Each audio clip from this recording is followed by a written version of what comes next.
Her laughter sliced through the soft hum of the car's engine, and the mellow jazz I played to keep the mood steady. "He's like a lost puppy," she said, her tone sharp with mockery. "Toss him a bone, and he's yours. So easy to play." Her friends snickered, her voice ringing loudest, unaware of the sting her words left behind. I kept my eyes on the road, the windshield smudged with early autumn's grit. My left hand gripped the wheel. My right clenched my thigh, knuckles white. She didn't notice the heavy silence that followed, just stepped out at the resort, slamming the door like I was her driver. "Make sure the bed's fresh when I'm back," she called over her shoulder. "It smells like you." I didn't respond, just drove 4 hours in quiet.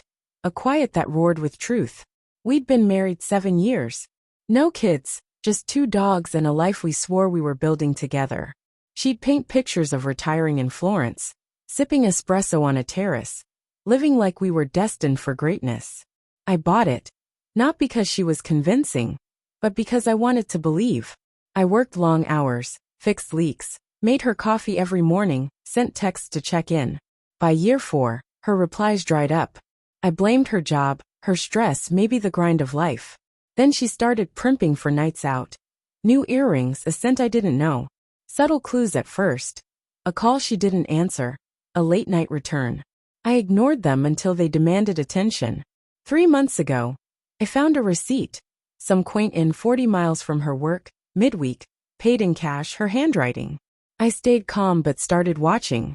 Her phone lit up at odd hours, always face down. She grinned at messages, never at me. She giggled behind the locked bathroom door, a lock she never used before. The truth landed when I tailed her. She claimed a work event, but I followed, headlights off, keeping my distance. She wasn't careful, why would she be? I saw her slide from her car into his. Eric, cocky, the kind who collected women like medals. I didn't lose it or confront her. I just watched and strategized. I didn't want to ruin her. I wanted her to know what it felt like to be cast aside. I opened a secret account, siphoned small amounts she'd never miss, she never checked. She still used our shared computer, so I installed tracking software, keystrokes, screenshots, everything. Within a week, I had her passwords, her messages, her photos, her plans. She called him alive, called me steady. She sent him a picture of our house, said it'd be there soon. That's when I bought the recorder. I captured everything, texts, voicemails, timestamps. I printed some and mailed them to her sister, no sender. Then I met our lawyer, shared my findings, handed over the proof. He said it was enough to crush her in court. I smiled, truly, for the first time in ages. The spa getaway was my final play.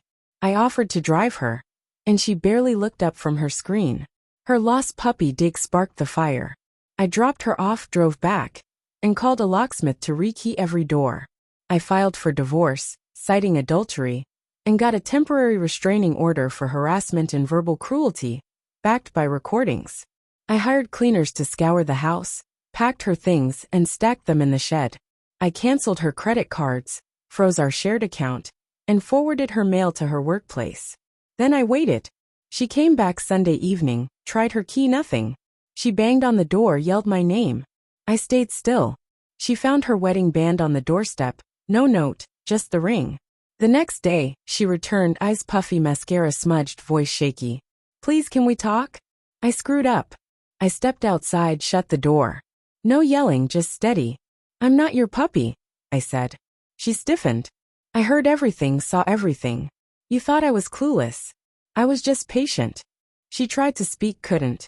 I handed her an envelope, court date in 10 days. Be there.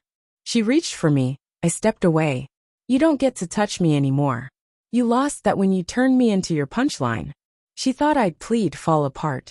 But I'd learned something about strays. They don't forget who cuts them deepest. She saw me as pliable, but I was silent, not blind. Loyal, not weak. Now I sleep on clean sheets. No trace of her perfume, no deceit, no turmoil. They say betrayal is an art. So is revenge. But unlike her craft, mine had a finish line.